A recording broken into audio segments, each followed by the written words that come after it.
Saturday morning. This is Brian Fox with Geneva Financial, and wasn't sure if I'm going to do Saturdays or not, but figured from the different questions I received from my videos over the past week, you can look back at those videos either on Facebook or YouTube or LinkedIn or even Twitter. I've put those on there. So if you look back and you found me this way, look back at those other days to see what those other days' names are and what I went over. Today, because of different scenarios that have been approached to me and asked of me what the situation was, I'm going to name this Scenario Saturdays. I've already answered the questions for the individual during the week, but I'm going to give you guys a scenario of what they talked about. Now, most of these came from first-time home buyers. I love first-time home buyers. Used to be one for the turn of the century. They sound old. Anyway, the 90s were 5 years ago, right? I think so. Anyway, one of the first things that was asked, which makes perfect sense, is how do closing costs get paid for? Well, most of the time, the closing costs, again, ask about what they are also. Closing costs include things like the origination fee that pays for my processor, underwriter, and closer, the attorney fee, which pays for the attorney in South Carolina anytime you buy or sell a home or real estate. You actually have to have an attorney close it for you and explain everything to you. And it pays for the appraisal, pays for setting up your escrows, those type of things. Those closing costs usually are paid for instead of by the borrower whenever, it's not always the situation now, it's not guaranteed, but whenever your realtor, who as a first-time home buyer again, or any home buyer, your realtor fees are taken care of, not in the closing costs, but paid for by the seller because they agreed to pay the realtor fees when they have a listing agent on their side, a realtor who lists their home for sale. And so the listing agent on the seller side and your realtor, we call a buyer's agent, they actually get paid for by the seller. Okay, so that's not part of your closing cost. But the closing cost can be paid for, it's allowed to be paid for by the seller. And for FHA and rural housing, they can pay up to 6% of the purchase price towards your closing costs. That's more than enough. More than enough. On conventional, it's 3%. And most of the time, that's about enough to take care of it, or most of it, when it comes to your closing costs. So your realtor, being the professional that they are, they're always going to make that first offer to pay for your closing costs by the seller taking care of it on that offer. It has to be in writing on the contract. Now, let's say you don't have enough savings for your closing costs.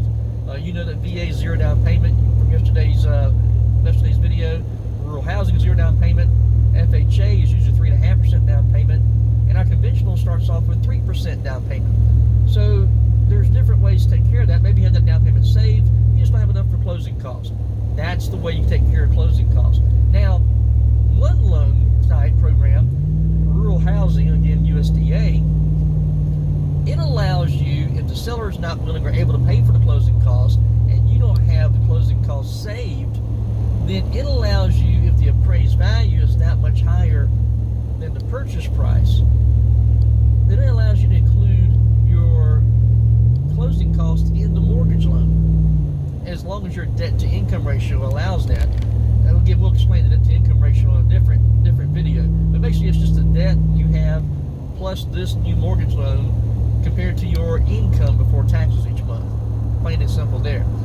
So that's how closing costs get taken care of without you having to pay for them yourself. Other people asked, which is a good question, if I don't do a VA loan, zero down payment, or a rural housing loan, zero down payment, and I don't have my down payment saved, how do I take care of that?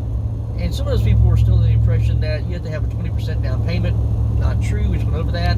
Zero down payment for a VA, rural housing, 3% starting off with conventional, 3.5% for FHA.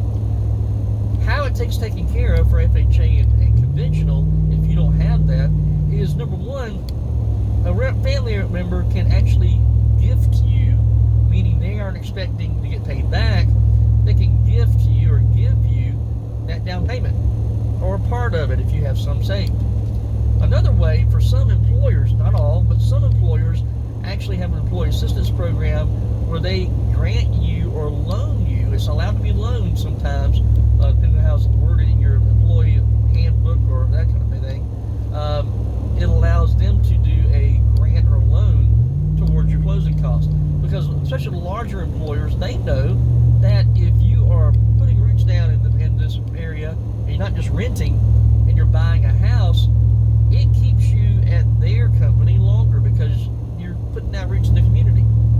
Really a great way for them to keep you happy as an employee. So those are different ways to take care of that down payment. We're already at 5 minutes, and I'm going to explain 2 things. I'll start doing more of these each Saturday. Don't want to take too much time for you, but hopefully that's helpful for you guys who maybe are first-time home buyers, or maybe you haven't bought a home in a while and you want to remember exactly what's going on. Y'all have a great weekend. Enjoy the rain. My dad's been praying for it. We're getting a lot of it the past 2 days, and that just means I got to cut grass sooner. But for people who have gardens, people who love to have flowers, all that kind of good stuff, you guys are loving this right now. It's cooling off things greatly here in South Carolina. I think the high